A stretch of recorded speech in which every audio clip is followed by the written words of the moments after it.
Assalamualaikum warahmatullahi wabarakatuh. MINU Mathalibul Huda Melongo merupakan sekolah tingkat dasar yang beralamat di Jalan Raya Jepara Bangsri, kilometer 9, Melongo, Jepara. MINU Mathalibul Huda Melongo telah mengimplementasikan kurikulum merdeka yang tentunya diterapkan dalam kegiatan pembelajaran, yaitu profil pelajar Pancasila dan profil pelajar Rahmatan lil Alamin. Dalam kegiatan P5, tema yang diambil adalah gaya hidup berkelanjutan dengan judul Sampahku, Tanggung Jawabku. P5 PPRA, gaya hidup berkelanjutan, Sampahku, Tanggung Jawabku. Dimensi, elemen, dan subelemen profil pelajar Pancasila. Yang pertama, yaitu beriman, bertakwa kepada Tuhan Yang Maha Esa, dan akhlak mulia. Implementasinya yang pertama yaitu memahami keterhubungan ekosistem bumi, dan yang kedua adalah menjaga lingkungan alam sekitar. Kegiatan yang dilakukan adalah pertama, mengidentifikasi berbagai ciptaan Tuhan, dan yang kedua, membiasakan bersyukur atas lingkungan alam sekitar dan berlatih untuk menjaganya. Poin kedua yaitu bernalar kritis. Implementasi kegiatan yang dilakukan yaitu mengajukan pertanyaan, di mana antara lain yaitu mengajukan pertanyaan untuk menjawab keingintahuannya dan untuk mengidentifikasi suatu permasalahan mengenai dirinya dan lingkungan sekitarnya. Poin ketiga yaitu gotong royong. Implementasi kegiatan yang dilakukan yang pertama yaitu kerjasama, dan yang kedua adalah komunikasi untuk mencapai tujuan bersama.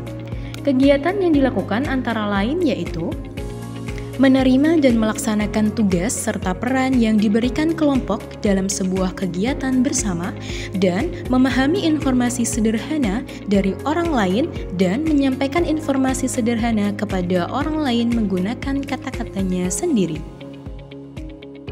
Rahmatan lil Alamin.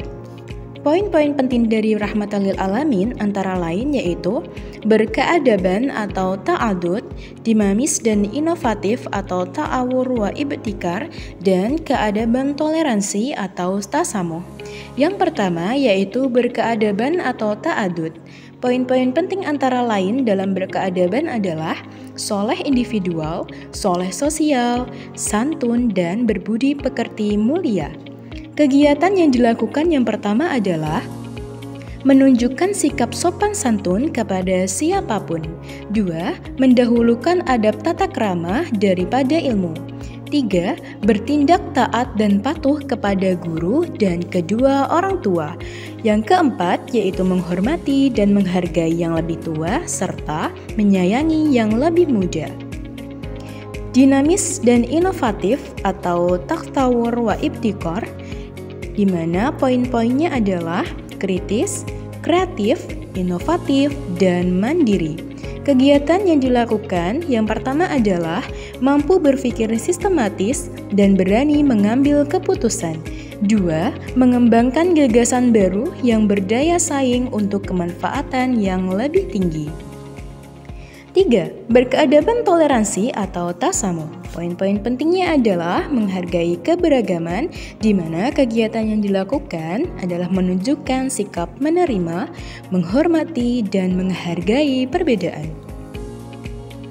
Tahapan-tahapan dalam P5 PPRA, gaya hidup berkelanjutan, sampahku, tanggung jawabku. Tahapan-tahapan yang dilakukan antara lain yaitu tahap pengenalan, tahap kontekstual, tahap aksi, serta tahap refleksi dan tindak lanjut. Tahap pertama yaitu tahap pengenalan, di mana peserta didik diperkenalkan dengan berbagai jenis sampah serta konsep tentang an-nadhafatu minal iman dalam kebersihan. Melakukan eksplorasi dan membuat hubungan antara apa yang ia ketahui dengan aksi yang akan dilakukan. Tahap ini dapat dilakukan dengan berbagai media seperti menonton televisi mengenai sampah, gambar-gambar yang berkaitan dengan sampah, dan lain-lain. Harapannya, siswa mampu mengetahui dan mampu membedakan jenis-jenis sampah yang ada di sekitar lingkungan siswa. Kedua, yaitu tahap kontekstual.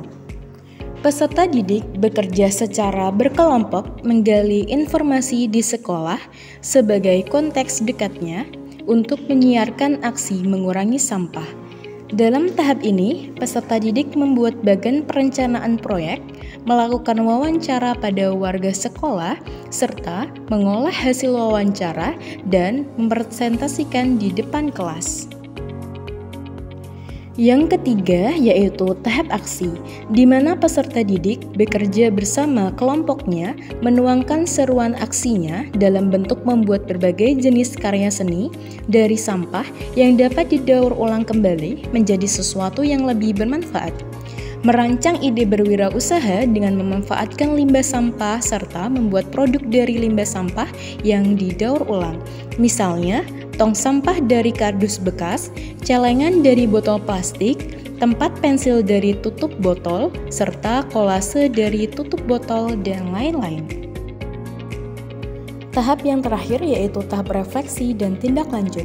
Kegiatan yang dilakukan adalah melakukan refleksi dan evaluasi hasil daur ulang limbah sampah, menyusun langkah strategis dalam melakukan kegiatan bazar atau pameran dalam rangka aktualisasi proyek penguatan profil pelajar Pancasila dalam kegiatan gelar karya.